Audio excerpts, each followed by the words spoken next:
And just yesterday, the second part of Skibidi Zombie Until the End plot arc finally came out, and there are supposed to be 3 of them in total.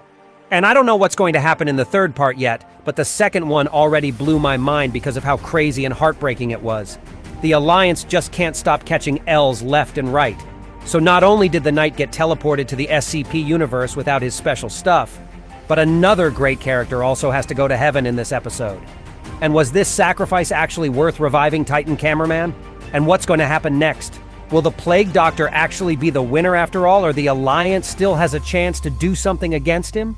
So if you want to learn all the answers to these questions, then get your tea and snacks ready and prepare to watch this video to the end, because it's going to be really insane, and let's go. But before I'll start digging into episode 58, which is the second part of this arc, let me remind you real quick about the events of the previous episodes so you won't get too confused about what has actually been going on. So in episode 57, we saw the battle intensifying like crazy as the effects of Titan Clockman's time bomb finally wear off. So the zombie titans, which were ordered around by the enraged Plague Doctor, led a powerful army that included large infected Skibidi toilets, zombie speaker striders, and our old buddy Zombie Dark Speaker Man, as all of them prepared to fight dirty against the newly formed Titan trio. Titan Clockman showcased his incredible new abilities, which included time manipulation and some powerful physical weaponry, and all of that allowed him to easily dominate over Zombie Titan Cameraman and put him down real quick. Meanwhile, we could see how G-Man actually struggled against Titan TV Man and needed some backup in that fight, so keep that in mind for now, because then the episode switched to Tri-Titan, whose abilities we all couldn't wait to see already.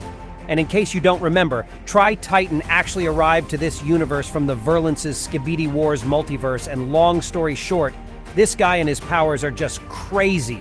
So the highlight of the fight was Tri-Titan's overwhelming power against Zombie Titan Speakerman, and we could see how he ultimately destroyed his opponent with an attack so powerful that it may permanently erase him from this world with no means of coming back. So as the Titan trio continued to overpower the zombie army, our focus then shifted to Plungerman, who was still viewed as a traitor by the Alliance. Speaker Woman and Adrenaline Speakerman were nearly ready to execute him, but Scabaldi intervened instead, which led to a tense but ultimately peaceful resolution. Although we still should keep in mind that Plungerman is not exactly free for now. Meanwhile, we also see what happened to Red Titan Drillman, who got already so exhausted with this war, so that when he finally gets a chance to return to his home universe with the help of the Knight, he takes it immediately, and that's how his story ends.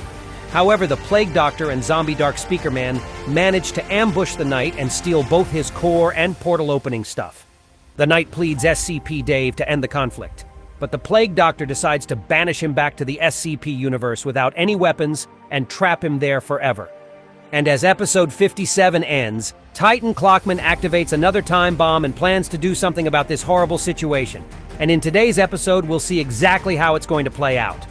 So it starts with Titan Clockman, who set off a time bomb, and as the time got currently frozen, he tries to rejuvenate Zombie Titan Cameraman so that the Alliance would get one more Titan back on their side.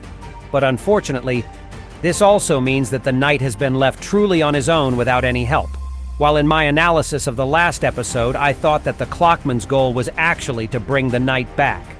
Well, as it turned out, I was wrong. And to be honest, the Knight's situation makes me really sad now.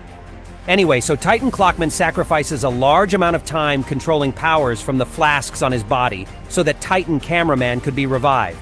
And he actually succeeds in it. And as the cameraman comes back to life, he even gives us the thumbs up, which really evoked my nostalgia. Because when was the last time some agents showed this gesture to us? This brings me a little bit of hope, even despite everything that the Alliance has been going through for now. But I also found it funny how right after showing this gesture, Titan Cameraman faints again. It really made me chuckle a little bit.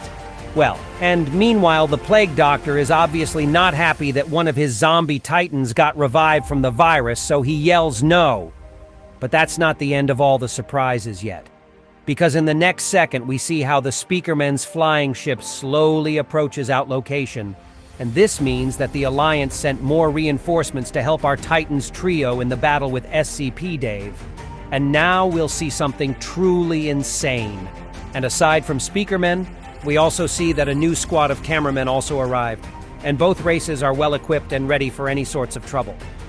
So Speakerman start attacking zombie minions from air right away, while the cameraman squad acts like an on-land army and uses their guns for mid-distance fight. Now we're talking.